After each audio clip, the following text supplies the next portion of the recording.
We told you Monday we would find something positive to talk about. While we struggled to do that the day after a loss and looking ahead to the Giants, we found that it can always be worse, right? So for maybe part of today, we'll talk about where the Saints rank in lowerarchy. Yeah, we know we just made up that word, but it is a fair question.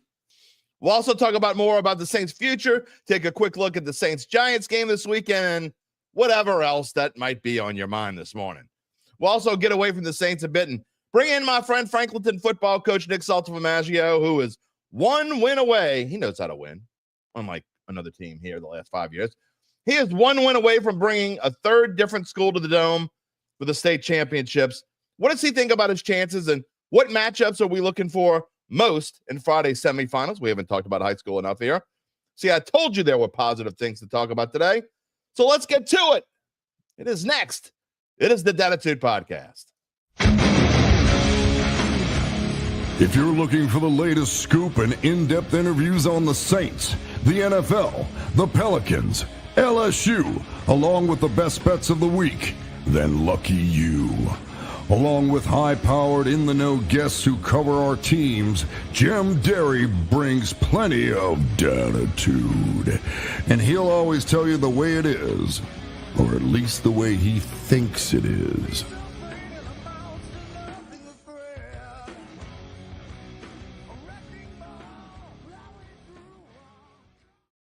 Where you at, New Orleans? And hello to my friends elsewhere, everywhere, out there, who have moved on in the stages of grief over the 2024 Saints. Oh, wait. Anger is after denial. What are we in for today? What stage are you in? I'm going to get to that in just a minute. Let's find out on Dattitude, episode number 317, presented by Evangeline Securities for a Wednesday, December the 4th, 2024. I am your host, Jim Derry. 34 years on the New Orleans sports scene. Speaking of that, 34 years on the New Orleans sports scene, I found something on Facebook the other day that kind of brought me back. I wanted to share it with you. It was how I spent. Look, I know most of y'all know some of my story, but I don't even know my whole story because I can't remember that far back. But I got in this business basically by fluke. Okay. I was in education, and like my friend Nick Saltaformaggio, who's coming on in about 25 minutes or so, I wanted to be I really wanted to be a baseball coach, but I wanted to be a coach. I wanted to teach fifth, 6th, 7th grade, something like that. I wanted to teach like middle school. And then I wanted to be a high school baseball coach at the same time. So I kind of started working at the paper on a fluke. Next thing I know, long story short, I realized that working part-time at a newspaper back then, not now, kids don't do this today, okay? I love my employer, but don't do this today, okay? Back then, I was making more at the paper working 4 days a week part-time than I was going to make being a teacher after I went and finished school. And I was working at the paper while I was in school. So anyway, I started at the paper, and then the next thing you know is my career. I did all.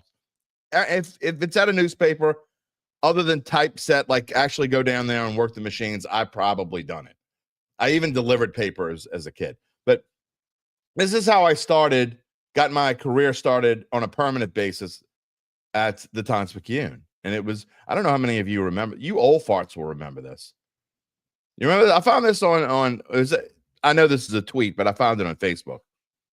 For people a certain age, this page of the paper was everything. I mean, you could see this, right? Even if you're watching on a phone. How many of you remember this? I mean, it's crazy. I mean, we still have this page in the Advocate. I'm just not sure how many people take that much time to look at it anymore. I would probably spend a half an hour or more on this page. I'm not talking about when I worked on it. I mean, a lot of us used when we started our fantasy football leagues, and Gabe certainly doesn't remember this because he's always at a computer. But when we had our fantasy football leagues, this is how we would score fantasy football, through the box scores of the Agate page. And if you don't know, that's what it's called. It's called the Agate page. I mean, that just brings you back, doesn't it? Charles Mangus still loves reading the Sunday papers. I am a newsman. I'll always be a newsman. I'll always be a newsman. Anyway, I guess we're moving on. Rainy Caden Lower Archy sounds like a word for Scrabble to me. If you use that word in Scrabble, I want to let me know if it works. I mean, if they make you go to the dictionary. And I want credit for this word lower archy. Okay. I'm just saying. Jason Benson says his mom used to dress him up in torn clothes, put us in front of the A&P and sell them. The papers? Put you in the tattered clothes to sell the papers? The paper was a big thing back in the day, man. I know I don't mean this the wrong way. So, and I probably shouldn't say this, but when you get to my age, you just don't give a damn anymore. If you're thinking about something to do for a living in a profession, don't get in the newspaper business. Okay. Just don't do it. I mean, we are trying to have, if you are part of this business, we are reinventing ourselves like every other week. What can we do this week? They say you can't teach an old dog new tricks. That's horse hockey. You can most definitely teach a desperate old dog new tricks. You find something that you want to do, and we will do it. By the way, whether you're watching on one of our NOLA.com social media channels or listening on demand of the podcast, as always, I welcome you in to the Dattitude family.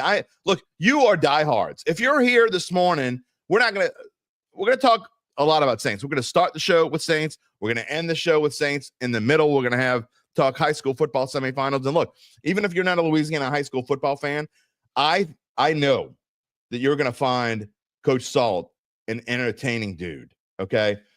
I have known Coach Salt for over 20 years now. And we met when he was the head coach at Chalmette High School, and I was in the St. Bernard Bureau back in the day. Back when the newspapers, that's kind of the beginning of the downfall, I guess. That was about the beginning. 2004, right around Katrina time, right after 2004. So anyway, Katrina hit. He went on to Georgia. We stayed pretty close. He's an entertaining dude. We are going to talk, obviously, about high school football, but we're going to talk about whatever else comes to mind. And I'm telling you, he will make things interesting, even if you're not all that in love with Louisiana high school football.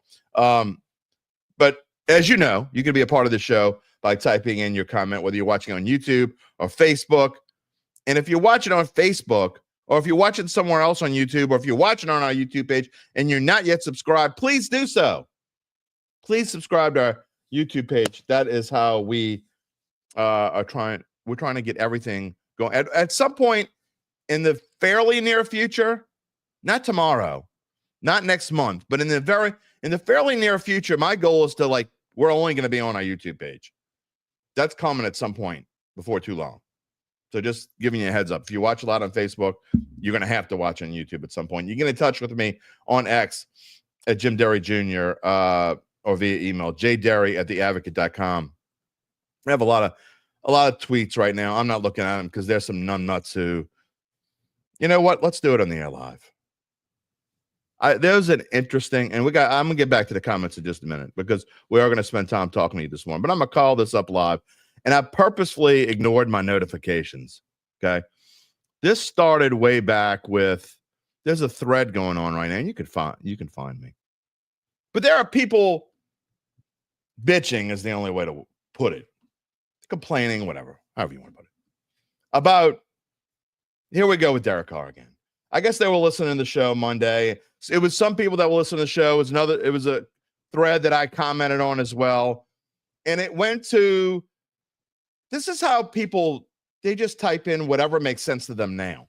You can't go back to when it made sense that why they signed Derek Carr, okay? And we are going to talk about Giants in a little bit. I'm going to bring on Gabe in a minute too. But just real quick, this whole thing that we were talking about with Derek Carr on Monday, there are people saying, oh, they should have signed Baker and they should have done this and they should have done. It's easy. Hindsight's 20/20. If the Saints would have signed Baker Mayfield instead of Derek Carr back then, go back and put yourself where Baker Mayfield was. Remember when the Rams signed him at the end of the season because they had injuries and they had no choice to start him, and they were like, I don't even remember who they played, but they were like a 10-point underdog to somebody. Gabe, you might remember. It was a Monday night game. I'm pretty sure it was a Monday night game. And Baker Mayfield came in and he had this great game and he led the Rams to a surprise victory. And I remember it well because I actually bet the Rams money line for some unknown reason. I don't remember why. And here, Gabe's typing in. Raiders, 17-16. Beat the Raiders. And so Baker Mayfield wasn't even wanted then. But yet we got people saying they should. Oh, here. And I love when they talk to you like this. He's got a bunch of them. He just come. He got mad, I guess, because I didn't respond to him. Here's my favorite. When you respond like this, you can go find a metal pipe that has sharp, jagged edges and stick it where the sun don't shine. Okay? When you respond with, sure, guy, I'm not going to when you say something stupid like that, I ain't responding. You're done. I don't care what. I will ignore you after that. So this was like 2 days ago, December 3rd, right? No, it was yesterday. He typed this yesterday morning, but it started 2 days ago. And I ignored him. But I'm going to read it here on the air because I think it's kind of funny. Sure, guy. This entire app, besides you, apparently, was saying otherwise. Your memory is awful. I'm right. You're wrong here. What are we, 2? And then there's more, and I'm not going to dignify the show with going on anymore. I'm right. You're wrong. Idiot. What about sure, dude? I don't like it. Yeah. Sure, dude. Sure, guy. You might as well say piss off, whatever you want to say, whatever. So Charles apparently isn't everyone. Charles saying it's not Carr's fault. All pro Hall of Famer. Can't throw in 1 second time. I'm not. You got me a little bit there. I don't know, man. Yeah, okay, Boomer. Sorry. Okay, Boomer. What is it with people on social media and they flex their social media muscles? You know, I'm not a guy who looks for a fight, okay? I've probably been in, I don't know, less than 10 fights in my life. Okay? And not one. I mean, you know, the old Toby Keith line, God rest his soul. I ain't as good as I once was, but I'm as good once as I ever was. I think if I met this guy somewhere, it might be that. Because if you're talking to me in public and you start with sure, guy. If we're somewhere where in a setting where at least, I'm not saying. I'm just saying. I don't take kindly that kind of stuff. I'm not I wouldn't do that to someone else. Whenever someone does something to me that I would never do to someone else, it really bothers me. All right, we got a lot to talk about this morning. Before we get to Gabe, because I want to bring Gabe in, I'm gonna let Gabe chime in on this. So there you go, Gabe. You got a heads up that's the first thing I'm gonna ask you. If somebody said, if you're talking to someone who says, sure, guy, like that, how would you respond? It is that part of the show first, though. When I tell you a short story about our friends at Evangeline Securities, you might know they are the first people you should turn to if you're thinking about selling your family-run or privately held business. Why is that? It's because they can get your number one question answered before you can even ponder whether you should proceed in selling. And that question is, how much is this company worth?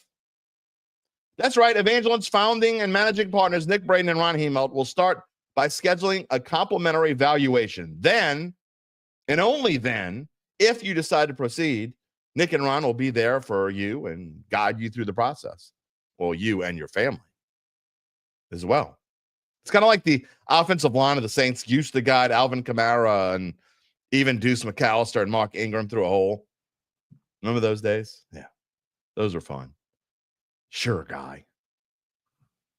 Anyway, more on this later in the show. In the meantime, you can check them out at www.evangelinesecurities.com. Rainy Cajun, you are most certainly right. X is a cesspool of humanity. But yet I still go on there. It is what it is. Gabe Guy Henderson is with Guy. Sure, Guy. I'll calling you Guy that way. Whenever you say something instead of getting into it, when we've had a little tete-a-tete the past few weeks that people have noticed, I'm just going to call you Guy that way. If you say something that I think is asinine, I'll just say, sure, Guy. You know what I'll do then? I'll make a heated argument back, And I'll end the sentence with, and it's not even close. I hate that cliche. I think I probably say that's something I do say. So. No, it's okay when fun. people say it, but like I had someone tell me the other day, I got into an argument with someone on X about blue bloods in college football, and this guy was saying that Nebraska's a blue blood, but LSU isn't. And it's not even close. And he said it's not even close. And I'm thinking, dude, they're like 60 wins apart all time. Nebraska has one more title. They have the same amount of Heisman's. It's quite close. 0.0% chance for any occasion. I kind of like that. John, you are right. I'm a Gen Xer, barely. I'm barely a Gen Xer. It's a Gen Xer on X. Yeah, so maybe I should take X. Would that does that calm you down or speed you up? I have no idea. I don't know. All right, don't answer it because if you do know, it's probably hours of fun at parties. Sure, guy. You know what though? Just speaking on generations, one of the most interesting classes I took in college was actually speaking about generations. Oh, my daughter, my 13-year-old daughter is like fascinated by the whole generation thing. She's apparently, what is it? What is the one? Not right now is like I forget what the little. I don't even know. Anyway, I don't even know. She's like the same as her brother, who is 13 years older than her, and she like makes sure that she's like, we're the same generation. But her little sister is in the whatever the newest one is. I'm right on the cusp of millennial and whatever. Well, you don't want to be a millennial. It's interesting. Yeah. Well, I guess you don't want to be either. I don't know. It's every generation just carries a negative connotation. Yeah, there's no. Let's go through some of these comments real quick. I'm going to ask some of these Saints questions. Don't get beat by the last place Giants. There's no doubt about it. Please don't, because I have a future on the Giants having the worst record in the league. Oh, well, I think you got a great chance of that. They're the only ones with 10 losses right now. You know, right? So no, Jacksonville does.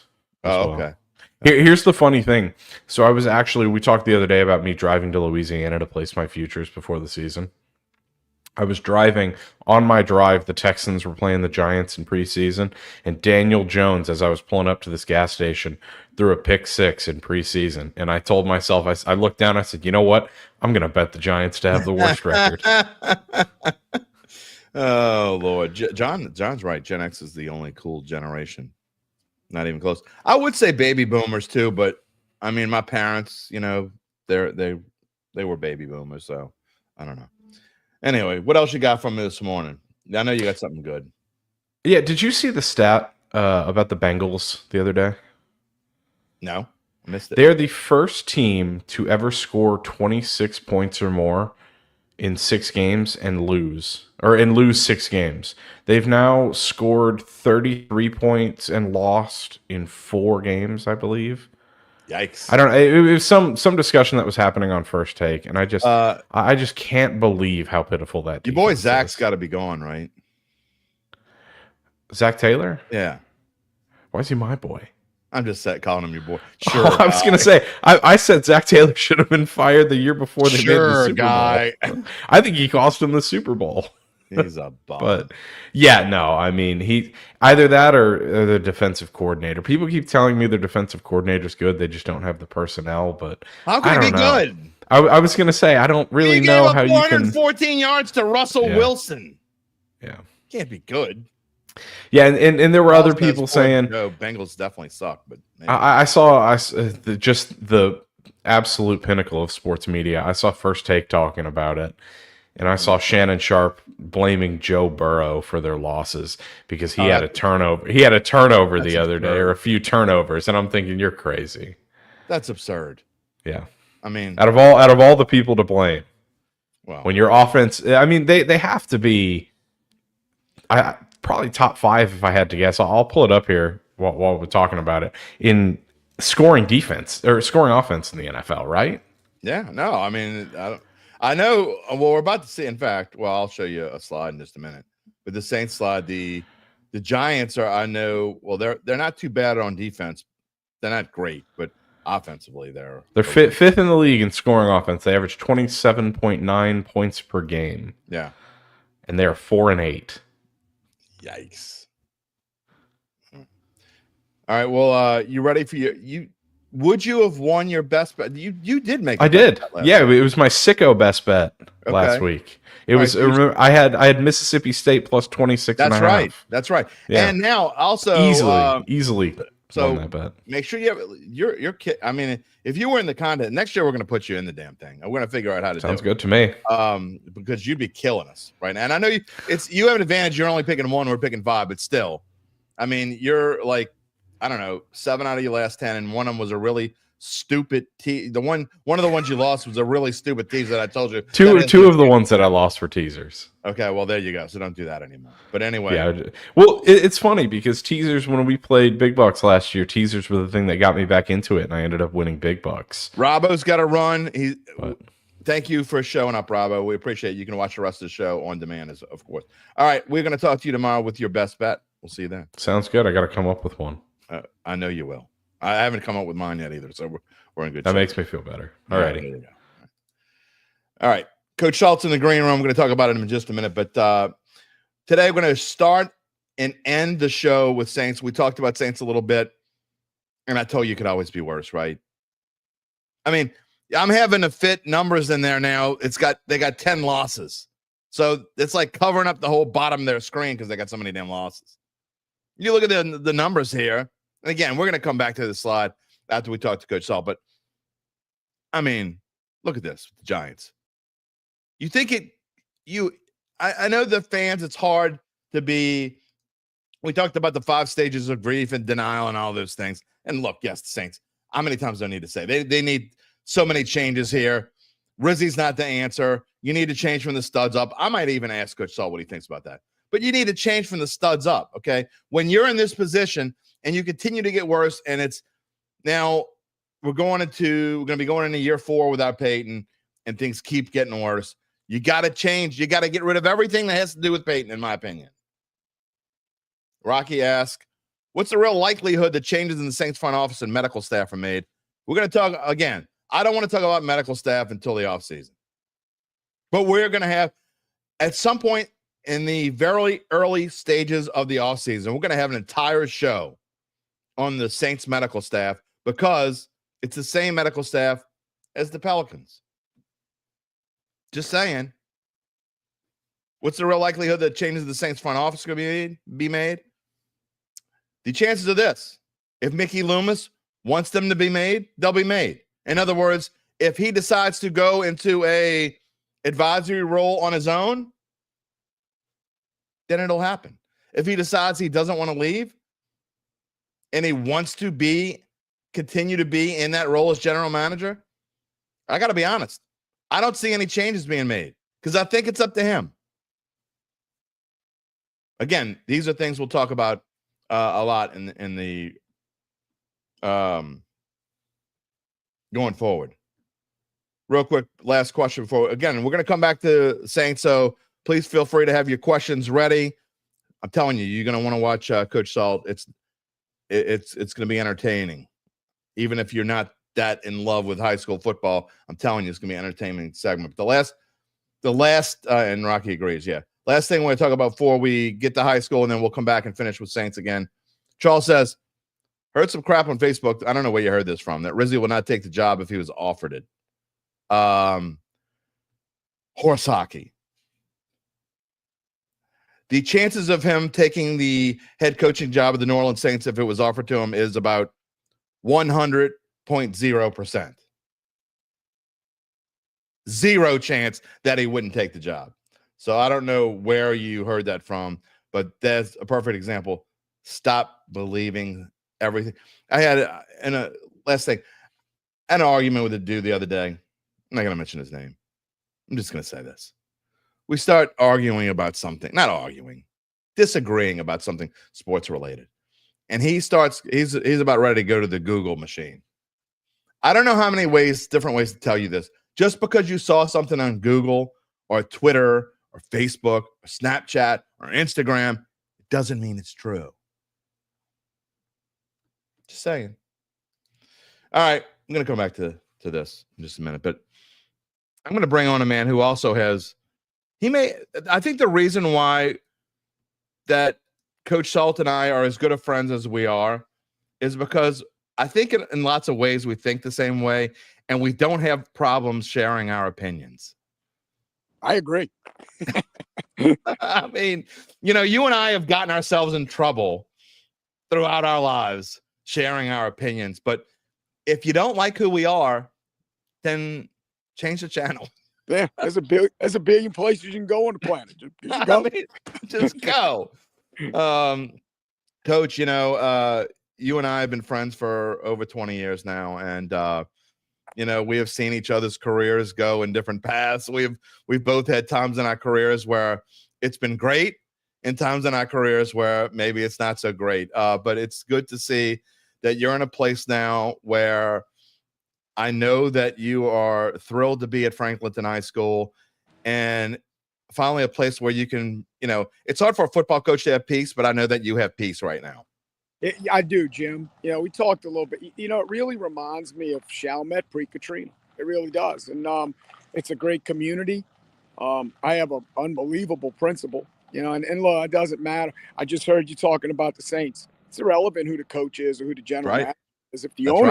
If the owner's not involved or doesn't understand or has a different agenda, you're never going to be successful. I ran into that at my last job, as you well know, but here, the principal of the school was, I'm standing in front of the field house right now because it's a pretty day out. I'm Washington Parish. Well, the principal of the school won a state championship, won 28 or 30 games in 2 seasons, and is the all-time winningest coach in the history of the school, and followed Don Correa, who is a Louisiana Hall of Fame legend. So I'm in a community that understands football and loves football, but I'm at a school that understands football and loves football. So yeah, I am comfortable.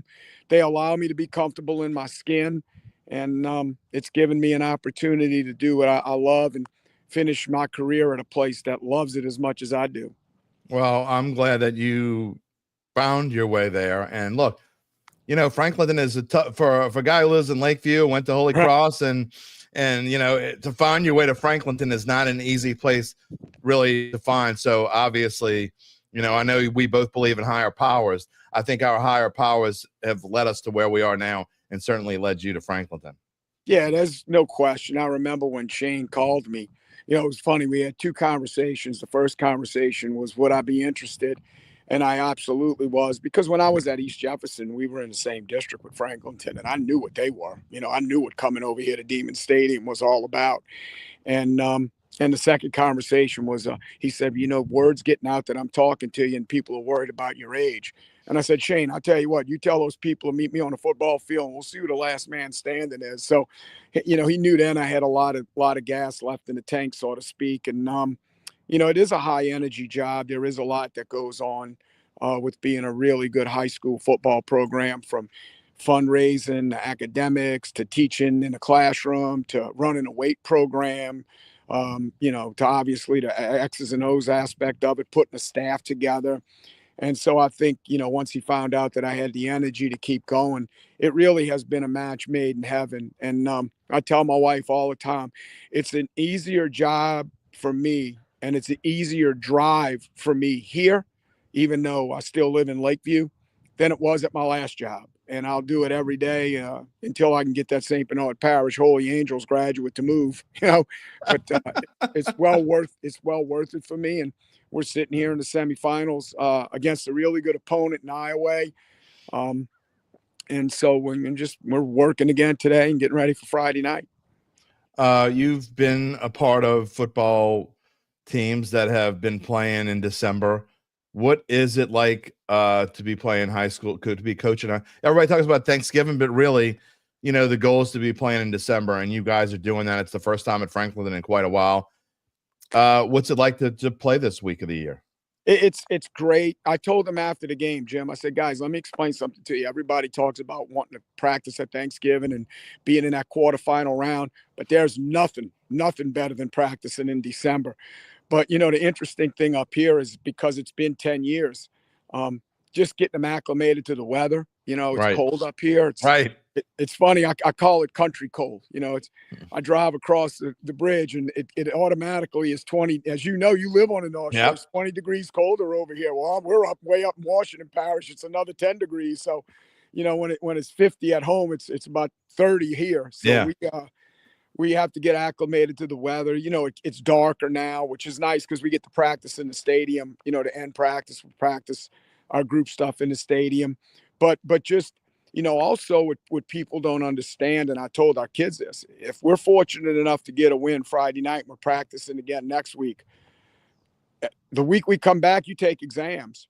So when you look at, we start our off-season weight program in January when we come back from the break.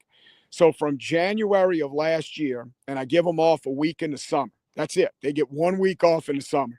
So from January of last year, minus our Easter break, we have not stopped practicing football or lifting weights. And it's just, can the body endure it? And another message I give them is, it's not the team that wants to keep playing that gets to the Superdome. It's the team that wants to keep practicing. Because how different is that from when you were the head coach at Chalmette 20 years ago? Oh, man, it's vastly different. It really is, and even at Chalmette, I still remember that call at Lutcher, right? If I'd have probably run Seth Edwards instead of running the toss into the boundary, Chalmette would have been playing in December back then, because I felt like we were the best team in AAA at that time. But it was as it was. But it is different. It's different to go this long. What makes football unique, and I tell, with all due respect to all the other sports, to win a state championship in football, you have to practice another half a year, another half a football season. Yeah. If you're in basketball, you win two right. games, you go to the tournament. You're in baseball, you win 2 games, you go to the tournament. 2.5 weeks, with multiple games within the week. In football, you have to practice. We have a countdown going. Last week it was 8 more to the dome. Now it's 6 more to the dome. So, it's a long, arduous task, and to keep those teenage kids focused on that through Thanksgiving, through exams, it's a tough championship to win. All right, you got it. You talked about your opponent a little bit, and for those of you who are watching live, you can see there are 16 semifinals games this weekend. There will be 8 championship games in the Dome. Don't get me started on that whole thing. But anyway, of those 16 games, 8 involve teams that are from at least the New Orleans local area. And of course, one of them is yours, Division II non-select. You are the number 1 seed. That's the good thing about being a number 1 seed is you get to play all your playoff games at home. That is a big advantage. But talk about this Iowa team that you're about to play. And for those who don't know, that IOWA in Louisiana is Iowa. That's another whole different story. But just talk about them and what challenges they present for your Demons. Well, I think the biggest challenge they present is they are very, very big up front offensively, and they are a big physical downhill run team. And we're not overly large defensively. We're big. We're stout inside. Our nose is a big kid, and our 2 inside linebackers are big guys. But our defensive ends are not very big kids. So we have to match our quickness to their size. They don't do anything to hurt themselves. They're not a big turnover team. They keep themselves in front of the sticks when they're on offense. Defensively, they're not going to let you beat them over the top. They're going to defend quarters and thirds in the secondary. And so for us, the challenge is being patient. It's all the cliches, Jim. Don't turn the ball over. Keep the field long. Be sound in the kicking game. Tackle the point of attack. And then offensively, be able to execute without getting ourselves behind the sticks. So, that's going to be the key to Friday night. When you get this far into the playoff, again, not being here in a while, everybody asks me on Monday, everybody being teachers and students, Coach, are they good? Are they any good? I'm like, it's the state semifinals, Yeah, they're good. But their size, they wouldn't be here if they're not. Right. Their size for us is going to be an issue. We're going to have to handle it. Their size up front offensively. And they roll 3 different backs at you. All 3 of them are pretty good. So, but we feel good about our chances. We're playing in Demon Stadium. It's a tough out up here. You've been up here a couple of times. We also feel good about, we're battle tested. They have a loss. We have a loss. We're the number 1 seed. They're the number 5 seed. So, we've played some teams that have had really, really good years. Covington, Jules Sumner, Mandeville in a Jamboree, Pine. We've just kind of run a gauntlet. Kentwood, who's still playing. Right. So, we've run a gauntlet a little bit, and even Lakeshore, beating Brent Indes twice in a year is it doesn't happen very often. No, it's a very difficult task. And so our kids are battle tested. We've been in a lot of close games. And so, we feel good about where we are. And, hopefully we have one more point than they do about 10 o'clock Friday night. You talk about those close games. And, I was able to broadcast your regular season game against Lakeshore, which was 28-28 to the final minute. Comes down, you guys score a touchdown in that final minute or final 2 minutes. And hold off Lakeshore, win the game. Then you play them again in the quarterfinals, and it's the same kind of game. You beat them 41-40. It was the same craziness kind of game. So those kinds of games really only can help you going forward, right? I think so. I just don't think you blow anybody out, in the 2 semifinal games in Louisiana that I've had an opportunity to coach in. At EJ, we kicked a field goal against Neville with 2 seconds left. In the rain and the wind and the cold. Right, to win that one. And then, up at Acadiana, who before that had never lost a home playoff game, we went for 2 in overtime to win that. And so, these are the type of games you're going to be in. And I think when you look at the other 7 games that are going to be played, those are the kind of games you're going to be involved with. I mean, when you look at the Division I select side, I mean, those 4 teams are ridiculously talented. They really are. And you got Carr and Catholic. I mean, not only are those teams talented, they've been here before. Their kids have those expectations of playing and know how to win and know how to get into the Superdome. And then. On the other side as well, I mean, people say, well, can you believe Curtis is there? Yeah, I can believe they're there. I absolutely can believe they're there. They seem to be there all the time, So, I just think that there aren't. You can look and say, well, is this going to be an upset? Is that going to be an upset? It's the state semifinals. Even on the other side of our bracket with Cecilia and Plaquemine. Plaquemine, I think most people would have thought would be in this position.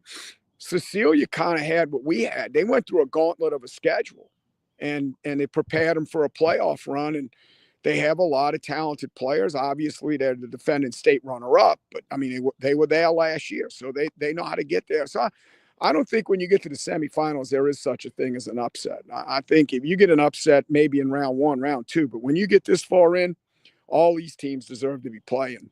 No doubt about it. Breaking news real quick. Again, we're going to finish the show after Coach Salt leaves us. We're going to finish the show with some more Saints talk with breaking news. Drew Lock will start for the Giants for a second straight game. Good news and bad news. I don't think it makes a difference. whether it's the Cutlets or whether it's Drew Lock, it doesn't make a difference. We'll talk more about that in a little bit. Coach, before I do want to ask you about some of these matchups, but I also want to ask you, one of the things we talked about last night when we were talking about having you on the show today was I find it interesting, and I brought this up earlier, that there aren't a lot of coaches in the state and state history that have been able to have a chance to go to semifinals with 3 different schools. You are going to do that this weekend, but that number is even less just to think about your chances if you are able to win this week and potentially go to a dome with 3 different schools. Just talk about this Franklinton team and compare it to, and I know it's hard to do because they're so different, but 2013 with East Jefferson and Hanville, what was that, 2018? With 17. Mm-hmm. And so just talk about the similarities maybe that you might have with this Franklinton team and either one of those teams. I find that Hanville and Franklinton are probably closer because they're both community schools. Right. But just tell me, what do you feel about going into the semifinals with this team that maybe you felt with the other 2? Well, with Franklinton, the Franklinton team, Jim, what makes it interesting and unique is that the expectations here, just like they are at Hahnville. Yeah, I mean, Hahnville made runs after runs after runs after runs, and Franklinton has as well. This is actually that, I want to say, 9th semifinal appearance, and they've been in the state championship game 4 other times. So the expectation is that the program should get there. Yeah. You know, with East Jefferson, you know, people could say, well, it was a magical run. I didn't look at it as magic. That was a lot of hard work. But the difference between the it was magic too. Yeah, well, definitely was right now. The difference between the EJ team and these other 2 teams is East Jefferson was built defensively. I mean, I know people talk about Eugene Wells and Ronald Green, and rightfully so, but that East Jefferson team had 9 shutouts in 15 games. And just was ridiculous on the defensive side of the ball. You know, we came up here and beat Franklinton 17-8 to win the district championship. And that was a Franklinton team that I think had scored 440 points on the season. You know, when I got to Hahnville, you know, you have every resource in the world in St. Charles Parish, an unbelievably great parish to work in, a fantastic job.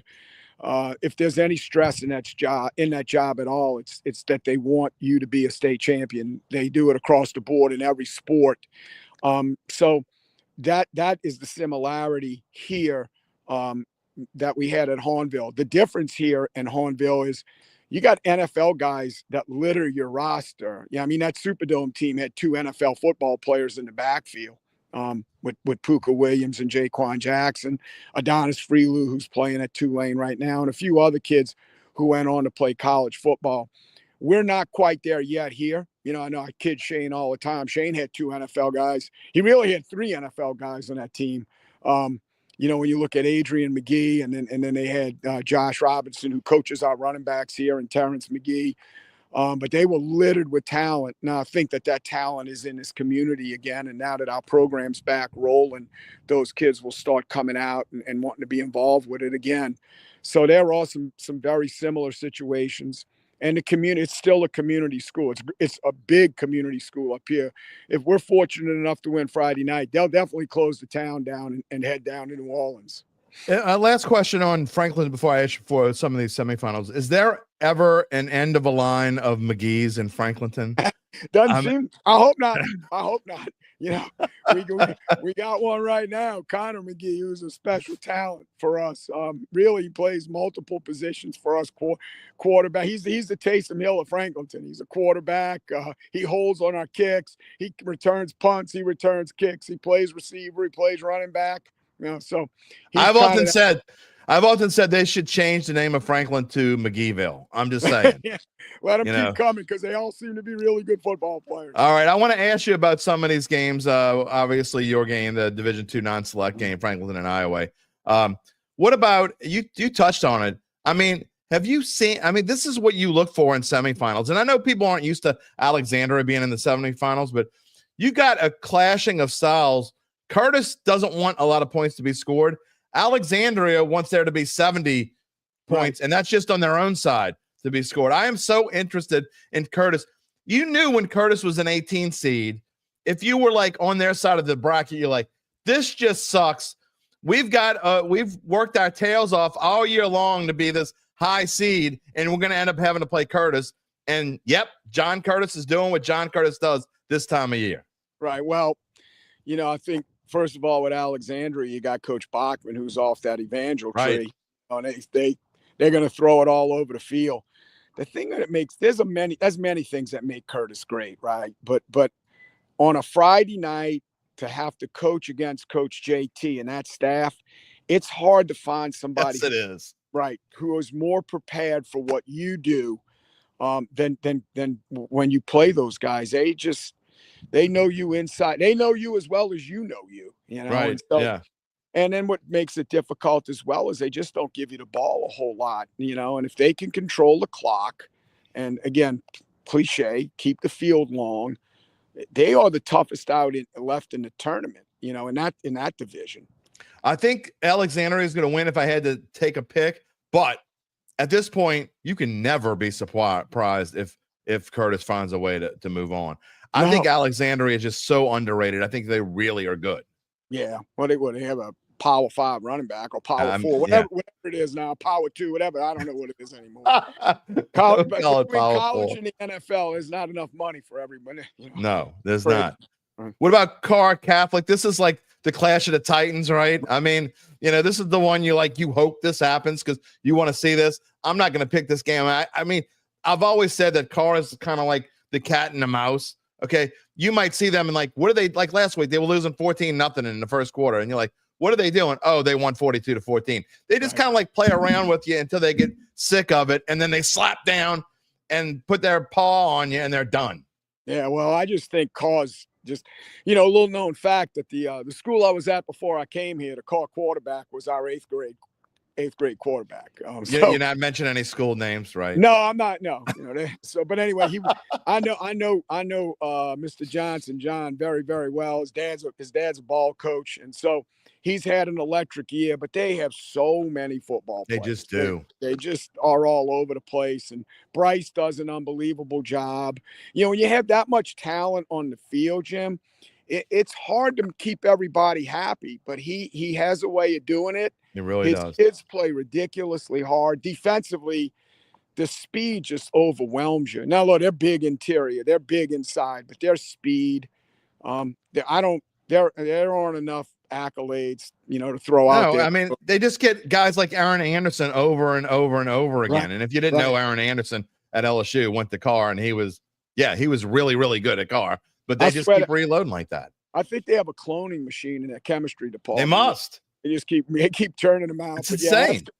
That's going to be a phenomenal game. And again, I think it's a similar game to what you're going to see on the other side. And that Catholic is going to have to slow Carr down. Yes. Play ball control, keep the field long, and just don't let them explode. Because you're right. You could play the score in the fourth quarter could be 7-7. And then you go to get a bag of popcorn and you come back and it's 28-7 Carr. I mean, it's just that's the way they are. I mean, they have great talent, great speed, outstanding coaching. They're just really hard to handle. I'm just going to say this about Carr because, look, I've had Shaw all year long for the second straight year. And Shaw, to me, and they may lose this week by me saying this, but I think they're the best team in Division II Select. And we'll find out. But Carr just beat in game 1 at Shaw. I think it was 48-21 or something like that. Mm-hmm. And it could have been worse. And to say that Carr can do that to a really good football, they beat Rummel 70-20 or something along those lines. Yeah, it was like 63-21. Yeah. I mean, to beat teams like that, it's like I'm saying, whenever they come out and they're determined and focused and this game matters, they just stomp on you. Yeah. When you start reading statistics like that was the most points Rummel had allowed since 1970. I mean, yeah, exactly. Are you kidding me? I was 10 years old, Right. So exactly. It's just they are insane. They really are. But I think both of those games are going to be really, really good football games, and for different reasons. Well, I don't want to keep you too long, but there are two games that I do want to touch on before. And you see, if you're not looking at, if you can't see the screen, some games that we aren't going to talk about. Division IV non-select. South Plaque is back in the semifinals. Been a while since they've done that. They're playing Logan Sport. Division III, St. James is Union Parish. Going to be a very hard hitting kind of game. Right. Looking forward to that. E.D. White is a very underrated team that no one's really talking about. They're an interesting team. They're hosting Leesville. The Wampus Cats kind of got a break because University got knocked out, so they didn't have to play them. But Division I non-select, Coach, Destrehan and Airline, this might be a 65-60 game. Well, I think when Destrehan got their quarterback back, they just became a different team. And they've had to fight an injury bug early in the year, and they're getting healthier as they go through. But again, Marcus and all those guys, and look, they had to replace an offensive coordinator. Obviously, Greg Boyne left; he's over at Hornville now, and he's an outstanding football coach. So they had to kind of navigate their way through the loss of an OC, some injuries early in the year, the quarterback, an outstanding defensive back, and then move a receiver to DB. I mean, they went through some changes personnel wise. That maybe take a lesser team wouldn't have been able to bounce back from. But an airline also has, and I can't remember his name right off the top of my head, but they have, I know that their quarterback is now the second all-time leading passer in Louisiana State history, just behind Josh Booty, I believe, one of the Booties. I know that. Well, he's way over 4,000 yards. You know, when Yeah. you throw for that many yards in a high school season, man, you're whipping it around. It's hard for me to pull against St. Charles Parish schools. I would not be shocked to see Destrehan in the Dome. They I wouldn't either. You know, I'm picking them. There's a lot to be said about knowing how to navigate this week from a coaching standpoint, because it's new to the kids. You know, it's new to the kids. So the coaches have to navigate it well. And Marcus has been there. They've been there.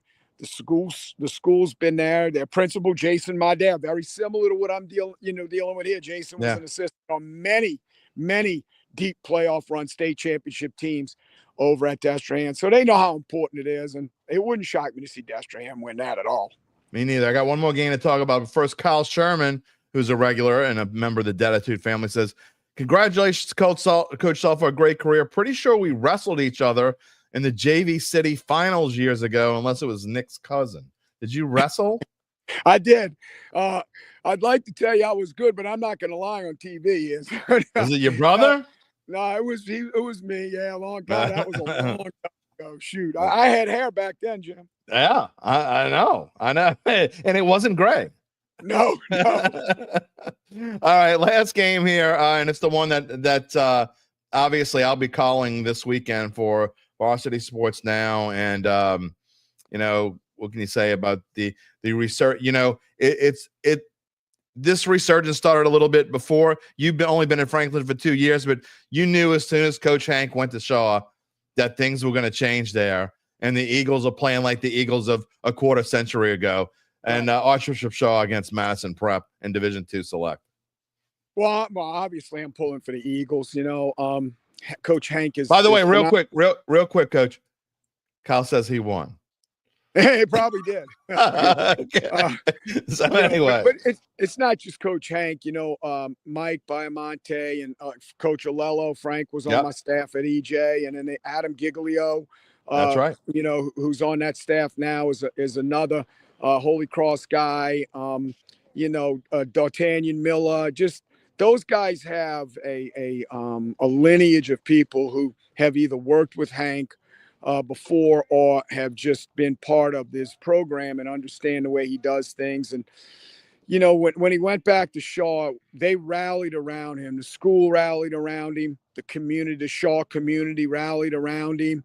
And again, you're dealing with an administration that had a purpose, and you know, they were going to fulfill that purpose, and that's where they are, and they deserve to be there. And I agree. I think they're the best team in Division II Select, and it'll be now. Madison Prep's going to give them all they can handle, but you know, I hope the Eagles are in the Dome. I hope we get to shake hands and I see those guys on the Dome floor. That would be really fun. You know, it would be even more fun. And I don't want any opinions. I'm not asking for an opinion, but it would be really fun if this were the old days and it was still Class 4A. Who knows? It might be Shaw Franklinton this weekend.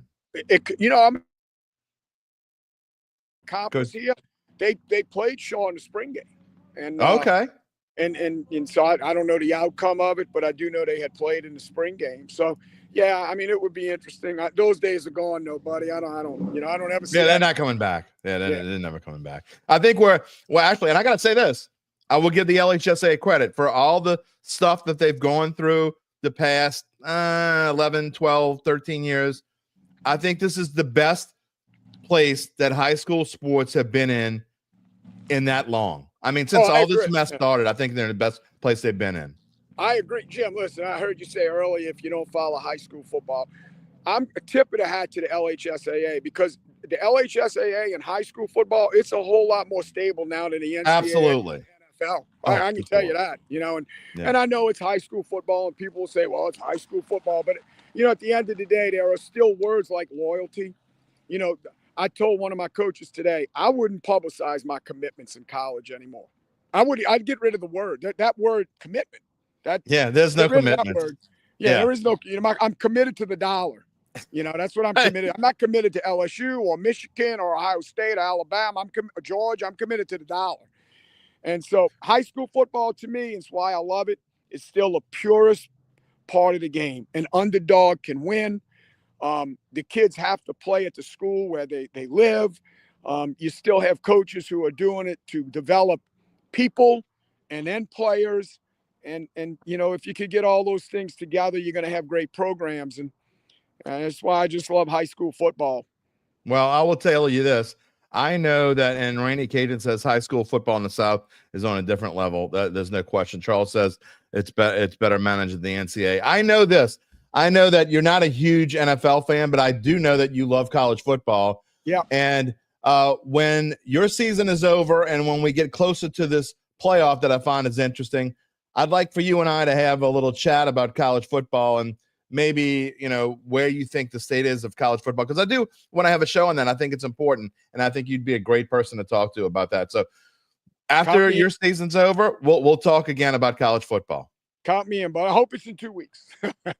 Well, I will say good luck I will be a huge Franklinton Demons fan as I'm calling the Shaw game on VSN on Friday night. We absolutely will keep an eye and we will be talking about your game. And, you know, when you're not playing this weekend, you're usually hanging out with me. And I'm glad that you're not hanging out with me this weekend and that you're still coaching football. Well, we'll get lunch one of these days soon because I miss banging our heads together a little bit. All right. Coach Nick Saltaformaggio of Franklinton High School. Good luck, and we will talk to you soon. Thank you, buddy. Have a good one. Thanks for having me on. Back to you.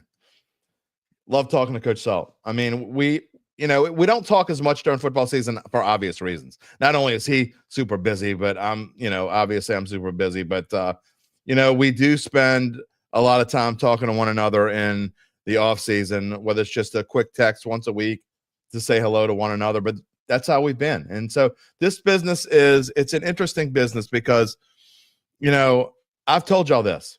I sit here and I spend probably 75% of my time talking about, and I'm talking about 75% over the course of a year, not right now. Obviously, it's more than 75%. But I spend 75% of my time talking about the New Orleans Saints. And don't get me wrong, I love it. I mean, I wouldn't do this if I didn't love it. I'd find something else to do. But at the same time, the best days of my career, without question, are covering high school sports. High school kids, and somebody put it in the chat earlier, and I don't thank you, John Pace. Great talk with Salt. Kyle Sherman says Louisiana high school football is amazing. The state punches way above its weight. There is zero question about that. John, you going to get your Christmas tree? Good. And UBN says going to cut down trees after the show. I'm wearing my lumberjack shirt. I like it. We got a fake tree. I don't need to cut it down any trees. But look, high school kids just care. They care more. And that's why I've always enjoyed covering it more. You don't get attitudes when you want to talk to someone. Even back in the day, you think a guy like Leonard Fournette would have an attitude. Nope. You know what Leonard would tell you? He would say, go talk to my brother first, and then you come ask me whatever you want. Leonard Fournette, remember him? He's now coaching at West Jefferson, by the way, as an assistant.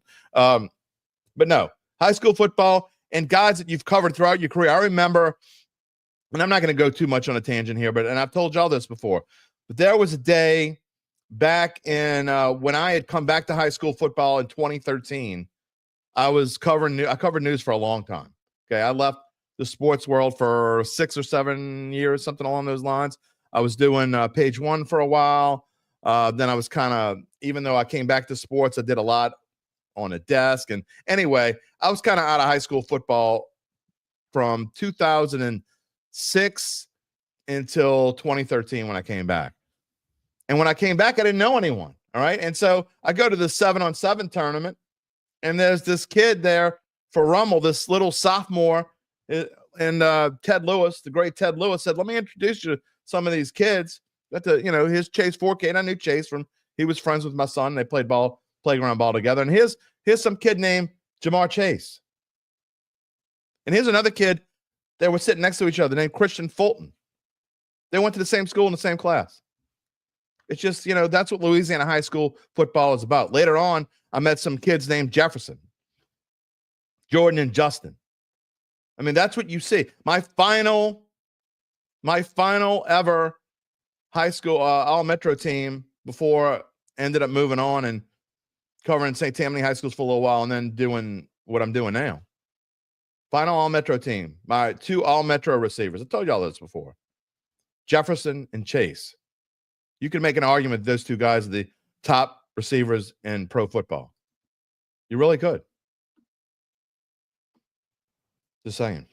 All right. I want to wrap up the show with Saints. Kyle says, where was it? Charles says he lives behind Rose Pine High School.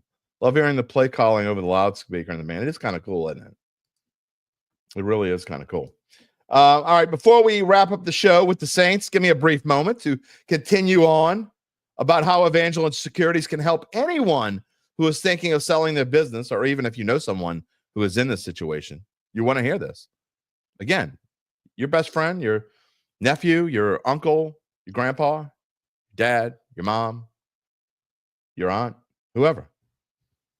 I've told you, I'm not here telling you this because Evangeline is our title sponsor. I'm telling you this because I've come to know Nick Braden a bit and have spent time over at their offices. A lot of Nicks today. Nick Saltaformaggio, Uncle Big Nick. Does he count? We love him. We got more of him tomorrow. And, of course, Nick Braden. Nick and Ron love what they do. They came home from New York to New Orleans to help the people they care about most. After their complimentary evaluation of your company, if you decide to proceed, the folks at Evangeline will begin an extensive auction process from among established private equity funds from around the world. And they will maximize the return process for the founder and his or her family. Evangeline Securities is the top producer on their platform, and there are very few companies like them in this area, none with their dedication and success. They are fully licensed and ready to serve you. So get in touch with Nick and Ron about what is really important. Not the LHSAA semifinals. It's not Saints Giants. It's not who the next Saints coach was going to be. What's most important? The rest of your life. You can find them at www.evangelinesecurities.com.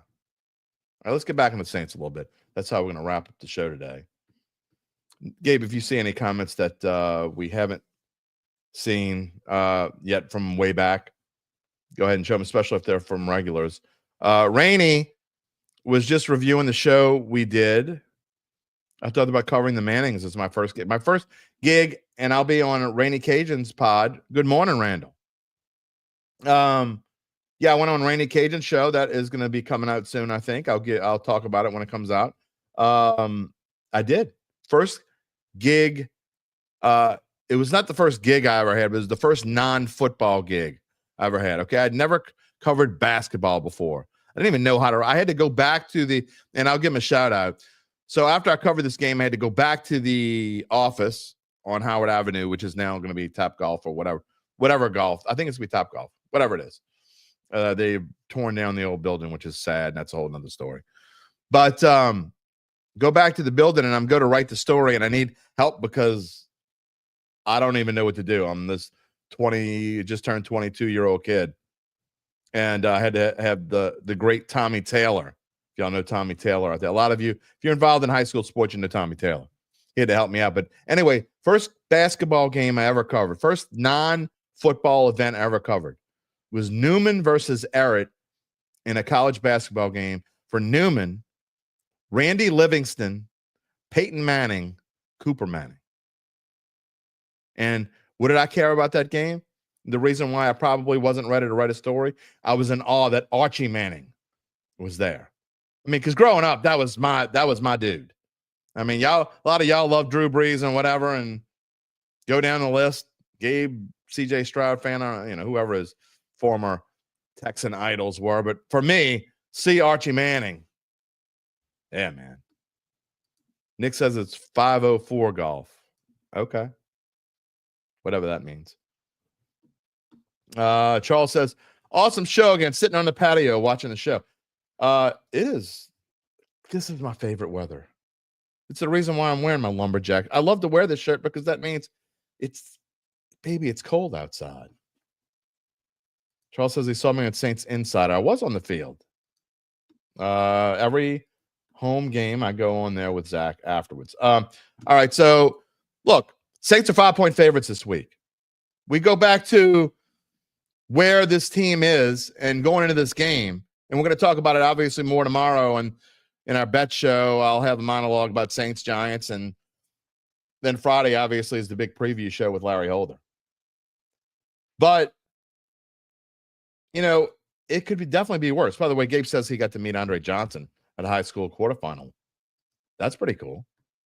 That's a good one when you go into Texans lore. Andre Johnson, maybe he's the best Texan ever. Gabe's shaking his head. Yeah, I'd say that'd be a good choice. But it could always be worse. When you're talking about the future of this franchise, who would you rather be? We talk about lowerarchy. I was joking about the word lowerarchy, which isn't a word, but I made it up.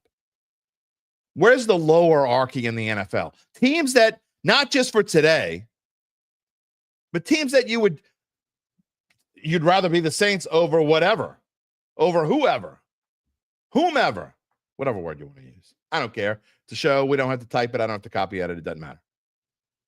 I can tell you right now that I would rather be the Saints over the Giants. Now, this list may be smaller than we started. And Gabe and I actually had this chat, I think back in August, about teams we would rather be or not rather be. Maybe my list is shorter today than it was in August. I don't know. Maybe it isn't. I'd still rather be the Saints than the Bears. Why? Because I tell you right now, I'm still telling you, they remade their whole team and built it around Caleb Williams, who I think sucks. Okay? Sucks might be strong. Maybe he doesn't suck. Maybe suck is a bit too strong. But he's in the ballpark of sucks. I got lowerarchy and ballpark of sucks in the same show. That's pretty cool, huh? Kyle Sherman's lowerarchy is Jets, Giants, Panthers, Bears, Raiders. I can't disagree with any of those teams. I think and Falcons just because. I can't disagree with any of those. Now, the Falcons, I'm not saying I'd rather be the Falcons. None of us want to be the Falcons. But Falcons going to Falcon, right? And they are. Maybe I was wrong about them. Maybe they aren't going to win the division. I don't know. It ain't going to be the Saints, by the way. It's going to be the Bucs or the Falcons. But you're so inept that you spend all the money on Kirk Cousins. Good idea, sure. Hindsight's 20/20. But you don't spend all the money on Kirk Cousins and then go get Michael Penix. Pick one or the other. I don't care which one you pick. Either one probably okay. But just think about if they hadn't spent all that money on Kirk Cousins and they just went out and drafted Michael Penix and started him right away, because I think Michael Penix probably could have started right away. I think there's a lot of honestly, Michael Penix might have been the second best rookie quarterback had he started. Hindsight, again, 20/20, we'll never know probably. Jaden Daniels is clearly number one. There you go. You believe in social media again, Charles. Cousins might be benched. He might be benched, but it ain't going to be soon. I don't think you can bench him when you're where you are. Now, if he has another 4 interception game, then yeah, maybe. UBN's lowerarchy is Raiders, Jets, Jags, and Giants. Throw the Jags in there. I don't want to be the Jags. You gave all that money to Trevor Lawrence? That's your bad. Now, I feel bad for what happened to Trevor Lawrence the other day. That was, ooh. You're going to have to start over with a new coach again. Gabe doesn't care. Gabe's all for it. Get him out of there. That was kind of crappy, dude. John Pace, teams he doesn't root for. He's glad he doesn't root for. That's a good way to, instead of lowerarchy, you're glad you don't root for. I hear you. That doesn't necessarily mean you'd rather. I get you. Teams you don't root for. Cowboys, Giants, Jets, Panthers, Raiders, Bears, Browns, Jaguars, Falcons, Titans. I know you don't necessarily believe it. Just saying. Yeah, so my lowerarchy, the Saints are definitely not in the top 5. Gabe says a bad late hit, but it's not as egregious as some are making it seem. I don't know. It's pretty bad. It's not the worst I've ever seen. Definitely not the worst I've ever seen, but it's pretty bad. What else we got? There goes Rainey. Any comments on the hit to Lawrence? He sees both sides. Seems like that Texas dude has a history there. I don't think he does, but I will say this. I was very pleased with his response. I mean, people make mistakes. He does not. Gabe says he's never been suspended before. Is that full season? Oh, no, I don't think it's full season suspension worthy. Again, to me, the response is almost as important as the action itself. He was genuinely apologetic. It wasn't like, I'm sorry. No, it wasn't like that. He was genuinely sorry. UBN says he definitely has a history. Just because he wasn't suspended, you could have a history of being dirty. Played for the Niners. Okay. Charles says the Saints are better than those teams listed above. So where would you put the Saints on your lower hierarchy? Maybe we'll have a whole show on that. We could talk about this more tomorrow. He only got a game suspension. I got to be honest. That's 3 games. Gabe says 3 games. See, stop believing what you read in social media. Just kidding, Charles. Just kidding. 3 games. That's fair. Gabe says it's too high. Again, legitimately apologetic. Some people don't think that matters, but I do. Okay. I think that matters, at least in some situations. In something like this, it definitely matters. You're genuinely apologetic. And look, stuff happens in the course of a game. I mean, people saying that Trevor Lawrence, he started his slide too late. I've watched it like 6 or 7 times. Maybe you could make an argument that maybe it was a little too late. I don't think it was. He was kind of, I just thought the dude didn't need to hit him like that. I don't know. Anyway. We're all over the place this morning. Doesn't look like we're going to get to Saints-Giants again. We're going to talk about this tomorrow. We're certainly going to spend most of Friday, at least half of Friday's show, talking about Saints and Giants. Do y'all even care? That may be tomorrow's monologue. Do y'all even care? I mean, of course you care. You're going to watch the game. And when you watch the here's the part where, I notice our numbers are down today. I get that, whatever. But here's where tomorrow or Friday for sure when we talk about it, there are going to be a lot of people out there that say, here, we'll get back into the I hope the Saints lose thing again. Linda Johnson says the Saints defense is worse than the teams listed above. That's true. But I'm not talking about, this is where I'm talking about lower hierarchy, wherever, teams that you would rather be. I'm not talking about where you would be for the rest of the season. I'm talking about just as franchises. Where would you rather be? I'm talking about long-term. Like, who would you rather be a fan of? Take the part of, I hate the Falcons. I could never be a fan of the Falcons. I hate the Cowboys. I could never be a fan of the Cowboys. Take that out, okay? I'm talking about just in general. If you were just neutral and you were trying, and I know it's hard to do for a lot of people. I mean, at least me being a sports writer, it's not as hard to do. I can find a way to be neutral about something, even if I really like a team or like whatever. And it's not easy for me sometimes. But if I'm going down the list, and again, this is going to be a whole show in the offseason, for sure. The Giants are definitely way below the Saints. Where are they going after this season? They spent all that money on Danny Dimes. They got rid of Saquon Barkley. I mean, this isn't a hindsight 2020 thing, unlike a lot of things we talk about with Derek Carr. Should they have signed Baker Mayfield, or should they have spent as much money on Derek Carr, which is baloney anyway, because he's the 17th highest paid quarterback in the NFL. So if you think that they paid too much money for Derek Carr, you're a moron, period. If you think the Saints paid too much money for Derek Carr, you're a moron.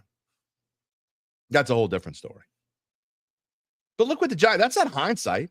Any sane, rational, average NFL fan would tell you that if you were the Giants, you go back in time, you pay Saquon the money it costs to keep Saquon. I get you don't want to set the running back market, which is probably what you would have done. The Eagles don't care. We want to win a championship. Giants don't care. They don't want to win a championship. If you're the Giants, you go back to when is when, and you say, what does it take to keep you Saquon for the next 4 years? Because he is a guy you would give he's a rare running back that you would give a 3 or a 4 year contract to. and you say it costs, I don't know, $15 million a year. Fair. And then you go to Danny Dimes and you say, this is what we have left. Take it or leave it.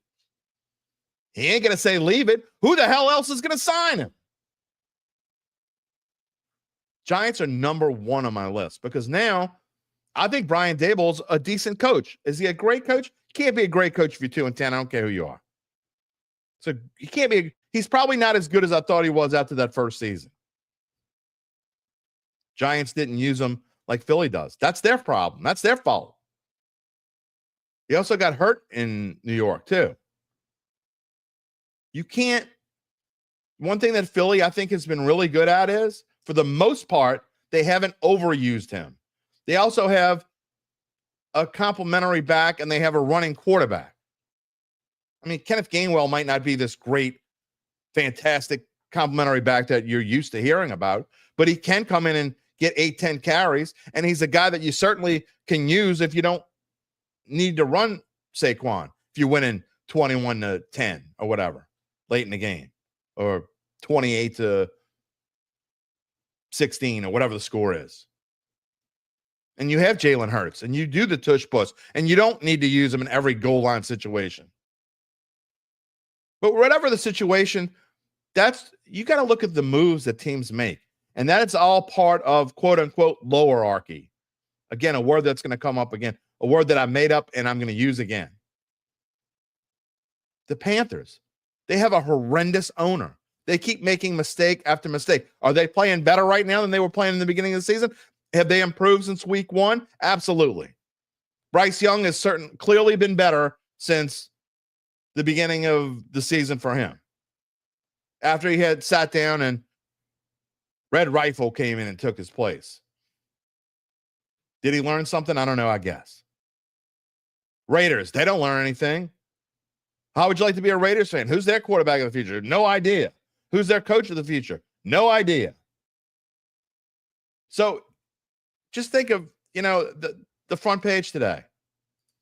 I didn't mean this to be funny or to be a smartass. It could be worse. I mean it because it's true. It could be worse. That's what it is. It could be worse. Final comments of the day. You need to get them in now because we're about to go off the air and move on to tomorrow. I'm just saying, so I'm not saying that's a reason to say, oh, well, great. There are 6 or 7 other teams. This team stinks. It does. It needs work. It needs work, but it doesn't need the road to being a 10-win or 11-win team is a lot shorter for the Saints, I believe, in the future than it is for the Giants or the Raiders, the Jaguars, just because they were there recently. Randy Cajun said his Jesuit Latin teachers, there you go. You could just stop right there. Your Jesuit Latin teachers. Randy, we love you, but nobody gives a damn about anything that has to do with Latin. This ain't a show for that. But they would be rolling in their graves with quote-unquote lowerarchy. It's because they can't appreciate New Orleans English, baby. I actually took a class. See, I'm all over the place. I actually took a class in college. This is no BS. There was a class in college at UNO when I moved to UNO. New Orleans English. An entire semester of New Orleans English. Not West Bank English, Uncle Big Nick. You understand it. New Orleans, I'm telling you, I don't know if they still have this class or not, but I took a class at UNO, New Orleans English. It was awesome, too. It's phenomenal. All right, that's going to be just about it for today. Again, Saints, line hasn't changed. It's been pretty steady, -5. The over-under, I don't think the total's changed either. Gabe, is that pretty much what it was beginning of the week, right? 40.5, somewhere around there. Yeah, he doesn't know. You're not paying attention to this things anymore? Come on, man. He doesn't know. All right. We'll be back tomorrow. Tomorrow is UBN Day. I know you all can't wait. We didn't have a UBN Day last week because of Thanksgiving. So we'll be talking about our best bets but I will spend the monologue, of course. We'll talk more about Saints Giants. We'll have an extended session with Gabe. Maybe we'll talk about college championship games. We didn't get to talk about that, but we will spend tomorrow talking about the college championship games for sure. So you don't want to miss tomorrow. Tomorrow probably won't be as much Saints. It'll probably be more about college football championships and our best bets. We could skip a day talking. I mean, we could want to talk about the Saints every day, especially not now. I don't know. Anyway, I want to thank today's guest, of course, Franklinton coach Nick Saltaformaggio, Gabe Henderson, and you. That's what this show has turned into. It's turned into more of us talking to one another. I like that. And that's not what I expected when I started this back in March. I figured every now and then, no, but I love the comments. Even when we have days where it's not, there haven't been a ton of people watching throughout this entire stream, at least not live, but yet we've still had our regulars comment. I love that. Tomorrow will be a bigger show. UBN, again, Pixie Dust Thursday. Of course, we would have had a good week last week. UBN was, I would have been 3-2. I would have been 3-2 too. Nobody's going to believe it. Nobody cares. We'll have to do it again this week. So we'll see what he's picking. I'm sure he'll have some college championship picks in there. I might have one or two. Gabe, we're going to give him 2 picks tomorrow. So give me 2 picks tomorrow, Gabe. Of course, NFL Week 14. A reminder to subscribe to our Dattitude YouTube page and click the little bell to receive notifications when we go in the air. If you're still watching and you haven't given us the thumbs up, nope. If you haven't given us the thumbs up, please do so. You can also find us whenever we're going in the air live, which is Monday through Friday, every weekday except Tuesday, live at 11 a.m. Central Time. You can also find us, of course, after the fact on our YouTube channel. You can, if you want to listen to the audio only portion, you can find us on Apple, Spotify, many more. You can find a replay of the show on NOLA.com/sports. We didn't even talk about Monday Night Football. Why is it not showing it? No, there it is. Now it's showing it. Monday Night Football was a good game to watch. Which Cleve could have pulled it out? Only Jameis could throw 6 touchdowns in one game, but only 2/3 of them were to his own team. The other 2/3, the other third was the other team. The 2/3. UBN, yes. You're not coming on the show tomorrow unless you wear a lumberjack shirt. Screwed. Of course, John Pace is be 5-0 last week. He's just saying that because I said I would be 3 and I was 3-2, and nobody cares, and I can't complain. I mean, I can't prove it. Can't prove it. Doesn't matter. All right, boys and girls, have a wonderful. Go outside, enjoy this weather. UBN hates it, but the rest of us love it. It is nice and chilly. We will see you on Thursday. Until then, take it easy, my friends. If you're looking for the latest scoop and in-depth interviews on the Saints, the NFL, the Pelicans, LSU, along with the best bets of the week, then lucky you. Along with high-powered, in-the-know guests who cover our teams, Jim Derry brings plenty of Dattitude. And he'll always tell you the way it is, or at least the way he thinks it is.